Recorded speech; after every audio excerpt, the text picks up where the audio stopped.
ಆಗಿರೋದು ಏನು ಅಂತ ಹೇಳಿದ್ರೆ ಪೇಷನ್ಸ್ ಇರಬೇಕು. ನಾವು ಯಾವ ಥರ ಪೇಷಂಟ್ಗಳನ್ನ ಕೇರ್ ಮಾಡಬೇಕು, ನಾವು ಯಾವ ಥರ ರಿಯಾಕ್ಟ್ ಮಾಡಬೇಕು, ನಾವು ಯಾವ ಥರ ನಮ್ಮ ಮನೆಯಿಂದ ಸ್ಟ್ರೆಸ್ ಆಗಿ ಬಂದ್ಬಿಟ್ಟು ನಾವು ಇನ್ನೊಂದು ಪೇಷಂಟ್ನ ನಾವು ಕೇರ್ ಮಾಡೋಕ್ಕಾಗಲ್ಲ.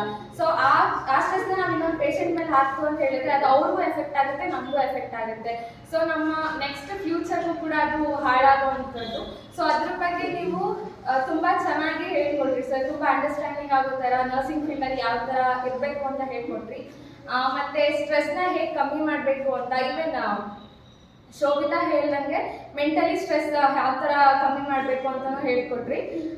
ಆಮೇಲೆ ಏನಂತ ಹೇಳಿದ್ರೆ ಸಮ್ಟೈಮ್ಸ್ ಬ್ಲಡ್ ಪ್ರೆಷರ್ ಇರೋರಿಗೆ ಮತ್ತು ಮೈಗ್ರೇನ್ಸ್ ಇರೋರಿಗೆ, ಸೊ ಅವ್ರಿಗೆಲ್ಲ ಹೇಗೆ ಮೈಂಡನ್ನ ರಿಲ್ಯಾಕ್ಸ್ ಮಾಡ್ಕೋಬೇಕು, ಹೇಗೆ ಬಾಡಿನ ರಿಲ್ಯಾಕ್ಸ್ ಮಾಡ್ಕೋಬೇಕು ಅಂತ ಫಿಸಿಕಲ್ ಆಗು ಪ್ರಾಣಾಯಾಮ ಹೇಳ್ಕೊಟ್ರಿ. ಆ್ಯಂಡ್ ನಮ್ಮೆಲ್ಲ ಸ್ಟೂಡೆಂಟ್ಸ್ಗಳನ್ನ ಸೇರಿಸ್ಕೊಂಡು ಒಂದು ಫನ್ ಆ್ಯಕ್ಟಿವಿಟೀಸ್ ಕೂಡ ಇತ್ತು, ಹಾಗೆ ಅದರಿಂದ ಸ್ವಲ್ಪ ಅಡ್ವಾಂಟೇಜಸ್ ಕೂಡ ಇತ್ತು. ಸೊ ಖುಷಿ ಆಯಿತು ಸರ್. ಹಾಗೆ ಇದರಿಂದ ಫ್ಯೂಚರ್ಗೆ ಯಾವುದೆಲ್ಲ ಅಡಿಕ್ಷನ್ ಆಗಬೇಕು, ಯಾವ ಥರ ತಗೋಬಾರ್ದು, ಯಾವುದೆಲ್ಲ ತಗೋಬೇಕು ಅನ್ನೋದು ಗೊತ್ತಾಯಿತು. ಈವನ್ ಫೋನ್ ಕೂಡ ಅಷ್ಟೇ, ಈವನ್ ಸ್ಟೂಡೆಂಟ್ಸ್ ಆಗಿ ನಾವು ಎಷ್ಟು ಫೋನ್ನ ಬಳಕೆ ಮಾಡ್ತೀವೋ ಅದು ನಮಗೆ ಉತ್ತಮ ಆಗಿರುತ್ತೆ.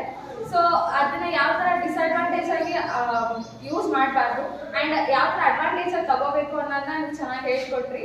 ಸೊ ಮುಂದಕ್ಕೆ ನಾವು ಅದನ್ನ ಮುಂದುವರಿಸ್ಕೊಂಡು ಹೋಗ್ತೀವಿ ಅಂತ ಹೇಳ್ಕೊಳ್ತೀನಿ ಸರ್. Thank you.